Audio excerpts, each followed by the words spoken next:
रोज रोज तीच तीच भाजी पोळी खाऊन तुम्हाला पण कंटाळा आलाय का? चला तर मग आज बनवूया छान असे पालक भाजीचे पौष्टिक धपाटे. मोठाले तर आवडीनं खातीलच, पण लहान मुलांना पण खूप आवडतात जर तुम्ही अशा पद्धतीनं केले तर.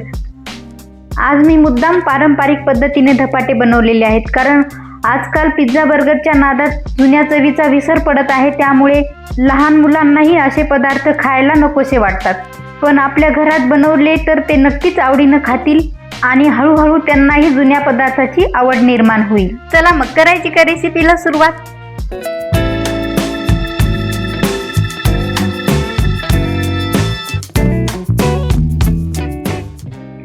पालक भाजीचे धपाटे बनवण्यासाठी इथे भरपूर अशी पालक मी निवडून स्वच्छ करून घेतलेली आहे आणि त्यासाठी 1 वाटी ज्वारीचं पीठ, अर्धी वाटी गव्हाचं पीठ आणि पाव वाटी बेसन पीठ घेतलेलं आहे. चवीनुसार मीठ घेतले, वरतून लावण्यासाठी तेल, चिमूटभर हळद, थोडंसं तिखट लाल आणि जिरे घेतलेत, ओवा, लसण आणि बारीक कापून कोथिंबीर घेतलेली आहे. आता सर्वात पहिले आपल्याला पालक भाजी स्वच्छ धुवून अशी बारीक कापून घ्यायची. पालक भाजी निवडून घेताना आपल्याला इथे देठ पण घ्यायचे थोडे थोडे आणि अशी बारीक कापून एका पॅनमध्ये शिजवायला घालायची. आणि भाजी शिजायला ठेवतानाच आपल्याला यामध्ये मीठ पण टाकून घ्यायचे, म्हणजे भाजीचा रंग जशाला तसाच हिरवा राहतो. आता भाजी शिजेपर्यंत आपण इकडे सर्व पीठं मिक्स करून घेऊया. त्यासाठी मी इथे एक टोपलं घेतले आणि हे पीठं सर्व यामध्ये मिक्स करून घेत आहे.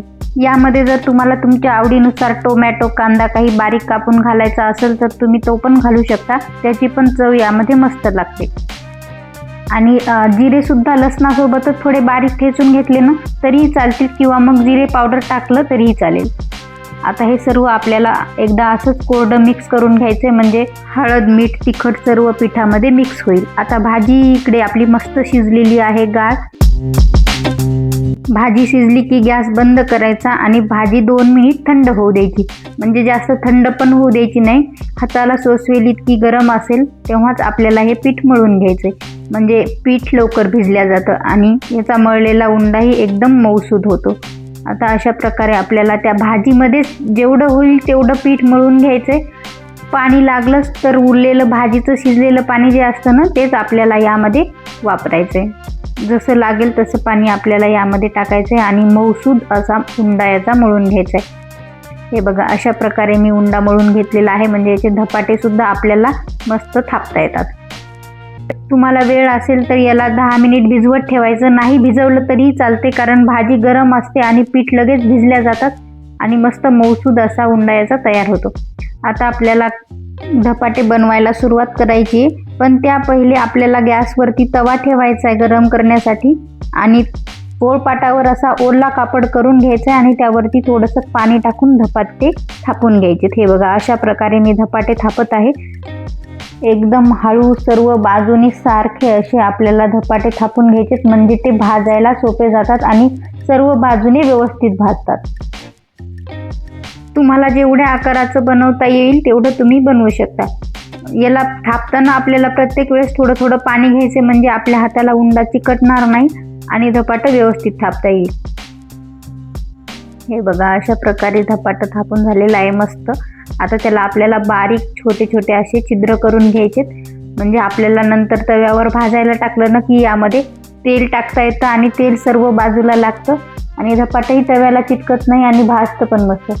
आता याला हळूच उचलायचं आणि पटकन तव्यावर सोडून असं कापड उचलून घ्यायचा, म्हणजे कापड तव्याला चिटकत नाही, कारण तवा खूप गरम झालेला असतो. आता याला साईडनं थोडंसं तेल टाकून घ्यायचं आणि एक साईड भाजली की असं पलटून घ्यायचं. किती मस्त भाजलेलं आहे हे बघा. आता उरलेली सर्व धपाटे आपल्याला असेच करून घ्यायचे. तुम्ही दह्यासोबत, शेंगदाण्याच्या चटणीसोबत, सॉस सोबत किंवा मग गुळासोबत सुद्धा खाऊ शकता, किंवा मग असे जरी खाल्ले तरीही खूप छान लागतात.